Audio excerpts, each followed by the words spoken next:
Bismillahirrahmanirrahim. Assalamualaikum warahmatullahi wabarakatuh. Salam sejahtera untuk kita semuanya. Semoga selalu dalam kondisi yang sehat dan selalu dalam lindungan Tuhan Yang Maha Kuasa.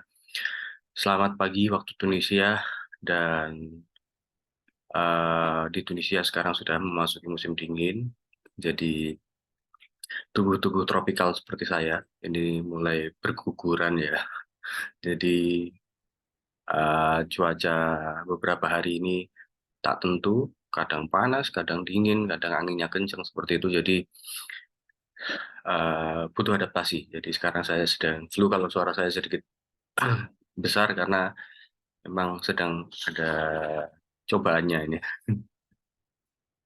Baik, di video ini saya ingin melanjutkan cerita saya mengenai pengalaman saya melaksanakan program internasionalisasi bahasa Indonesia dari Kemendikbud, Ristek dan Teknologi ya, Riset dan Teknologi. Eh, Di dua video saya sebelumnya, saya sudah menjelaskan mengenai program internasionalisasi bahasa Indonesia eh, dari Badan Bahasa yang dikoordinir oleh WPSDK sebelumnya dan sekarang namanya Bustanda. Dan video kedua saya sudah menceritakan mengenai pengalaman saya mengajar di Mesir. Dan ini adalah video ketiga saya yang akan menceritakan mengenai pengalaman saya mengajar di Tunisia. Pada tahun 2017, saya ditugaskan kembali oleh PPSDK, pada saat itu namanya PPSDK, masih PPSDK ya, dari Badan Bahasa, PPSDK dari Badan Bahasa tahun 2017. Eh, dan periode penugasannya ini adalah tanggal 26 September 2017 sampai 20 Desember 2017. Pertanyaannya, bagaimana, apakah pasti akan ada pertanyaan seperti ini. Apakah ketika penugasan yang kedua ini tetap mengikuti seleksi seperti itu? Jawabannya tidak. Meskipun sebenarnya PPSDK juga masih membuka, jadi setiap tahunnya, yang saya tahu setiap tahunnya masih ada pembukaan atau penerimaan seleksi seperti itu bagi pengajar BIPA yang ingin bertugas di luar negeri. Namun PPSDK juga menggunakan sistem kinerja. Jadi kalau misalkan kinerjanya dianggap eh, bagus seperti itu, saya pikir ya, atau mungkin sudah dianggap eh, dengan standar dari PPSDK, maka bisa ditugaskan kembali seperti itu, seperti yang eh, kasus saya seperti ini. Jadi saya pada tahun 2017 setelah bertugas di Mesir, saya ditugaskan kembali di Tunisia.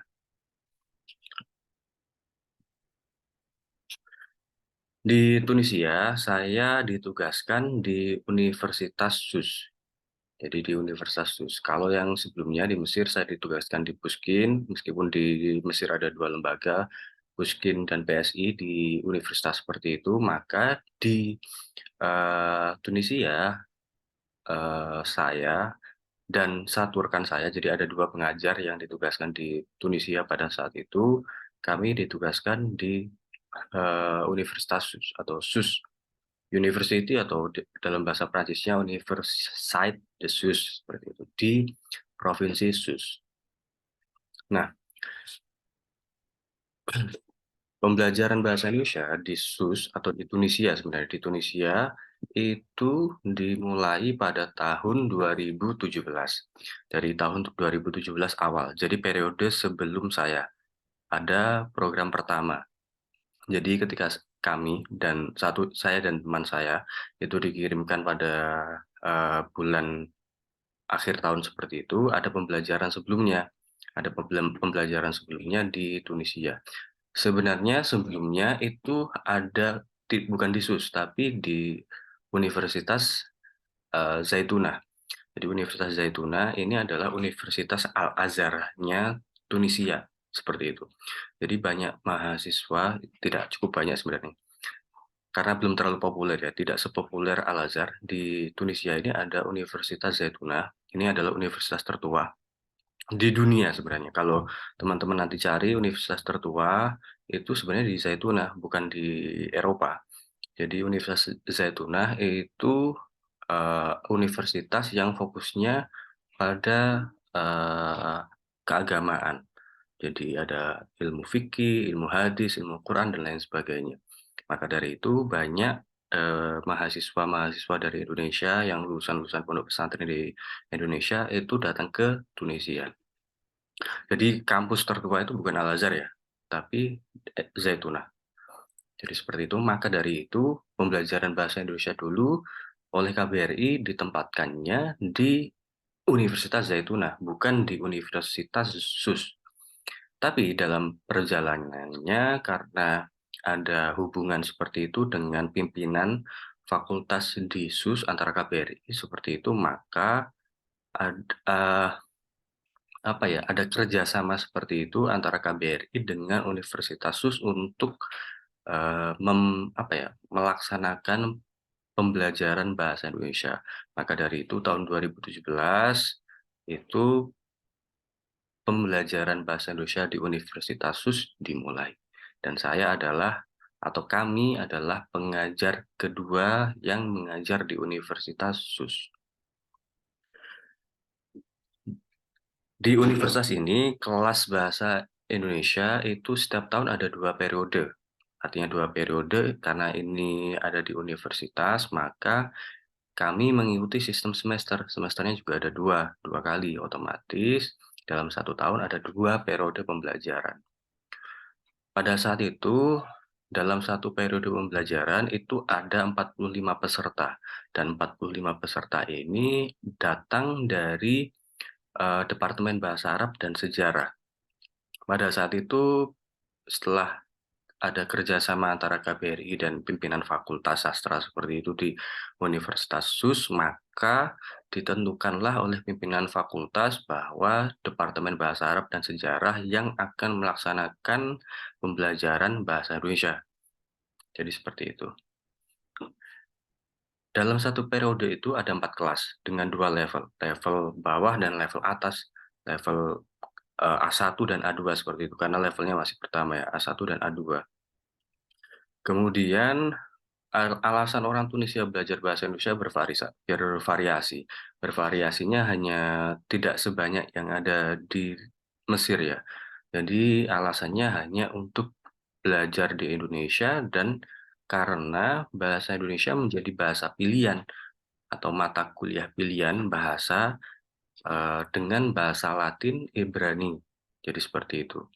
Jadi selain karena mahasiswa ingin belajar di Indonesia, entah itu program dari mahasiswa ataupun KNB, mereka juga ingin atau mereka karena tanggung jawab mata kuliah ya, mata kuliah pilihan.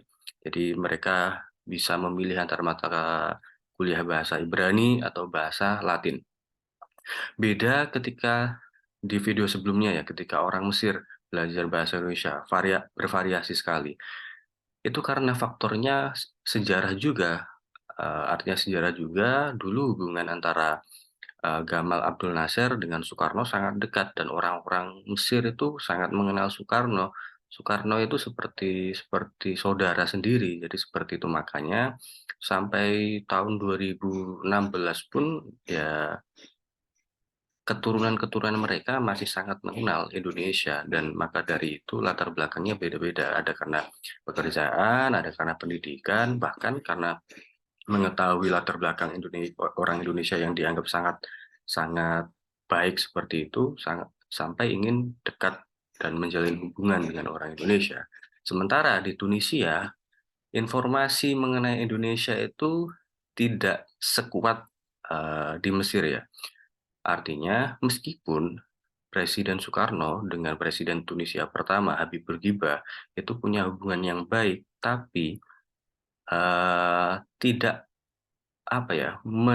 menanamkan eh, rasa atau hubungan antara Tunisia dan Indonesia. Jadi masyarakat Tunisia tidak banyak yang mengetahui mengenai Indonesia. Bahkan dulu ketika awal pertama saya ke Tunisia, mereka tidak tahu Indonesia itu di mana. Mereka yang tahu ya hampir sama seperti orang-orang Australia, orang-orang Eropa yang ditanya Indonesia di mana, mereka tidak tahu. Taunya Bali. Jadi seperti itu, hanya tahu Bali.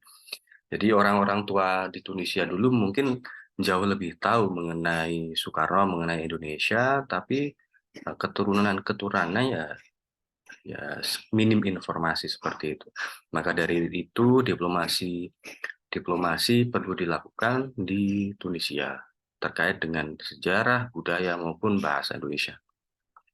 Jadi seperti itu. Kemudian gegar budaya yang saya alami selama mengajar di Tunisia, yang pertama sama ya, sama artinya hampir sama karena Tunisia ini memiliki latar budaya Islam yang sama dengan Mesir, meskipun di Tunisia ini negaranya jauh lebih sekuler dibandingkan Mesir yang masih cukup konservatif ya.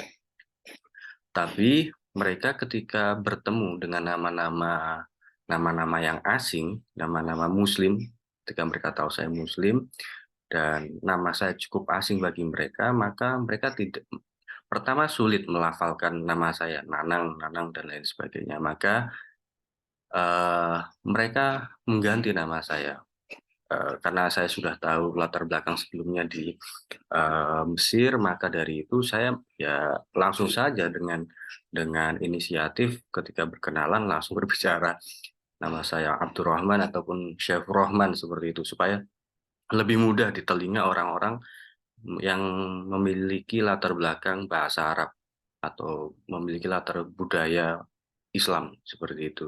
Jadi tidak membutuhkan waktu yang lama untuk berkenalan. Jadi kalau misalkan saya berkenalan menggunakan nama Nanang, ya otomatis butuh waktu untuk menjelaskan apa itu arti Nanang karena mereka cukup penasaran dengan hal-hal yang detail seperti itu.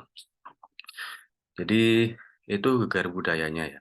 Gegar budaya yang selanjutnya hampir sama adalah makanan. Kalau di Mesir makanan-makanan yang nasi seperti itu sudah masih cukup banyak ya karena mereka lebih dekat dengan Yaman dan Arab yang mungkin apa ya jumlah nasinya pengiriman nasi seperti jauh jauh lebih banyak ya jauh lebih banyak dan banyak makanan-makanan Yaman yang nasi dan lain sebagainya. Maka di Mesir eh, kami sangat mudah menemukan nasi karena kami pemakan nasi ya kita sebagai bangsa Indonesia penikmat nasi. Maka ketika kami mengajar di Tunisia tidak banyak atau ya hampir sedikit kalau tidak di kota Tunis ya di ibu kota karena di ibu kota banyak mahasiswa Indonesia yang di sini jadi mereka juga ada makanan-makanan Indonesia seperti itu ya, yang dimasak oleh mahasiswa.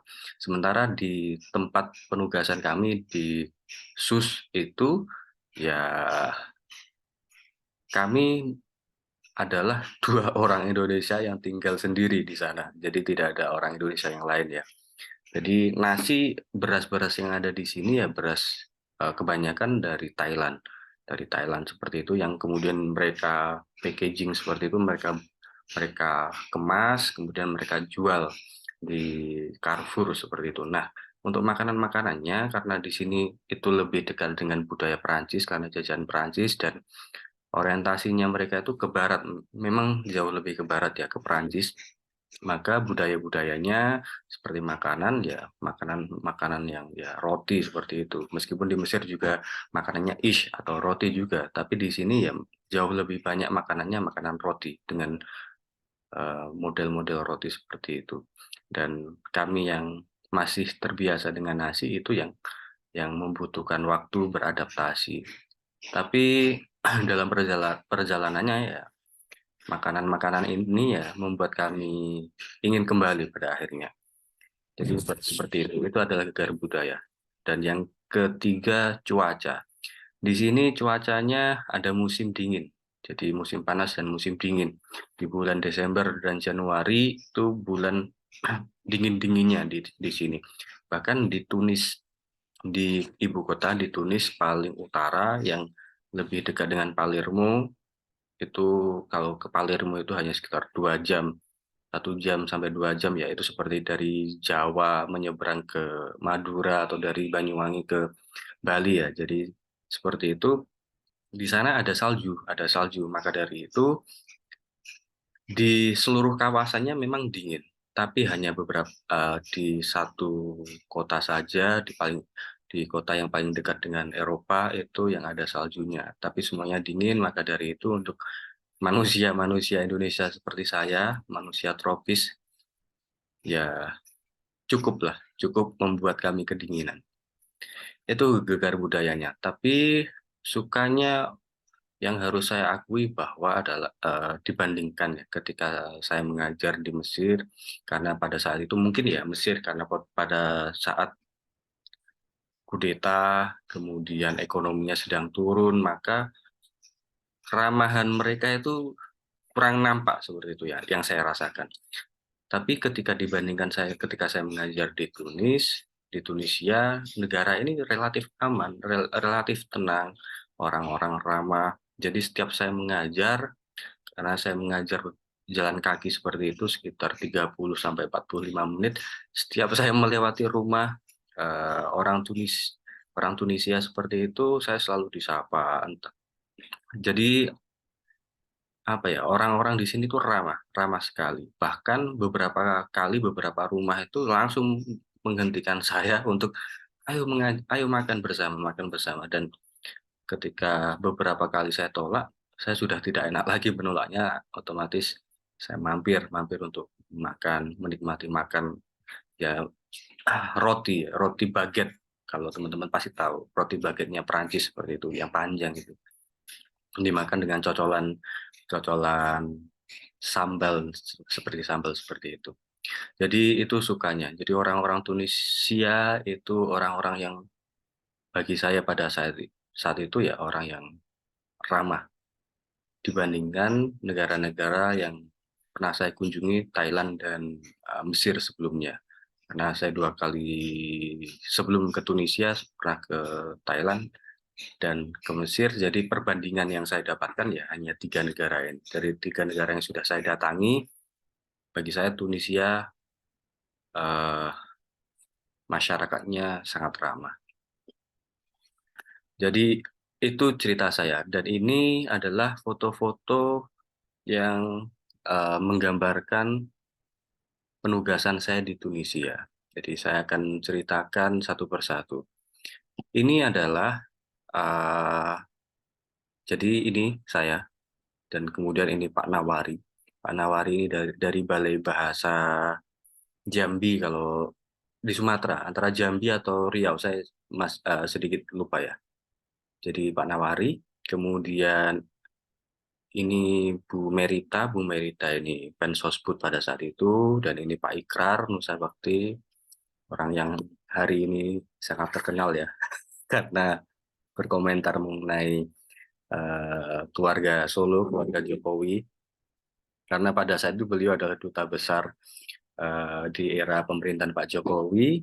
Kemudian ini staf beliau orang Tunisia, staf lokal seperti itu, yang selalu membantu dalam diplomasi seperti itu.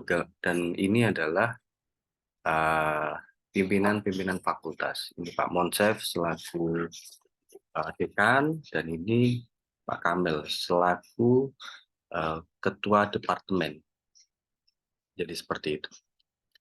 Ini adalah kelas pembelajaran saya di Departemen Sejarah, dan ini kelas saya di Departemen Sastra Arab.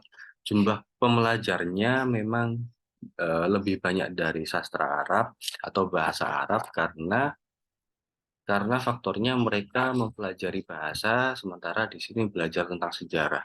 Jadi banyak mahasiswa yang tertarik dari bahasa Arab, karena saya pikir karena sama-sama belajar bahasa ya, jadi mereka tertariknya untuk mencoba mempelajari bahasa Indonesia. Ini juga di sejarah. Nah, sesekali pada saat itu saya berinisiatif saja karena eh, kami hanya mendapatkan jadwal kelas bahasa ya, tapi tidak mendapatkan tambahan waktu, dan untuk mendapatkan ruang, untuk mendapatkan jam seperti itu sedikit sulit, maka saya kadang sesekali 2 kali itu melaksanakan kelas budaya. Jadi di 2 foto ini adalah kelas kuliner, kelas budaya, kelas kuliner. Jadi saya memasak di rumah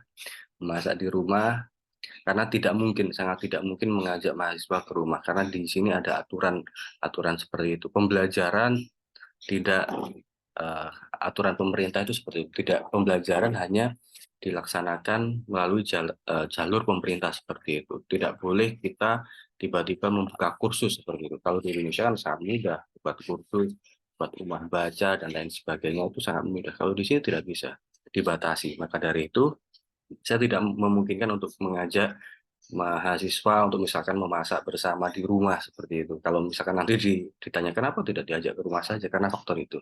Jadi ada aturan aturan regulasi seperti itu dari pemerintah Tunisia bahwa permasalahan pendidikan itu dilaksanakan di lembaga pendidikan saja. Jadi maka dari itu saya memasak seperti itu, memasak nasi goreng, membuat pecel seperti itu. Bahkan saya sampai melaksanakan diplomasi tempe ya. Jadi saya membawa kedelai, membawa ragi, saya buat seperti itu dan saya goreng, saya bawa ke kelas dan saya tunjukkan ini adalah tempe, makanan khas di Indonesia. Jadi seperti itu dan mereka alhamdulillah sangat menikmati. Jadi seperti itu dengan cara yang sederhana mereka tahu bagian dari budaya Indonesia itu seperti apa. Kemudian ini adalah wujud keramahan orang-orang Tunisia. Jadi ketika mereka melihat orang asing ya saya pikir hampir sama ya di semua orang ketika melihat orang asing ya eh, mereka pasti akan dekat untuk sekedar minta foto dan lain sebagainya. Tapi kalau di sini kalau karena latar belakangnya sama-sama Muslim jadi jauh lebih bisa mendekat seperti itu, bisa tahu lebih banyak hal tentang pribadi dan lain sebagainya. Dan yang ini adalah dua foto ini adalah foto Hari Indonesia, Indonesian Day seperti itu. Jadi KBRI itu setiap tahunnya itu melaksanakan Hari Indonesia dan Hari Indonesia biasanya dilaksanakan di beda-beda kota. Kadang di kota A, kota B seperti itu. Dan pada tahun itu KBRI melaksanakannya di kota Sus dan dilaksanakannya di universitas tempat kami melaksanakan tugas penugasan seperti itu. Dan ini saya ketika menjadi pembawa acara dengan mahasiswa Tunis, mahasiswa SUS seperti itu. Jadi saya yang menggunakan bahasa Indonesia dan maaf, saya menggunakan bahasa Arabnya, bahasa asingnya seperti itu, bahasa mereka, sementara mahasiswa Tunisnya menggunakan bahasa Indonesia.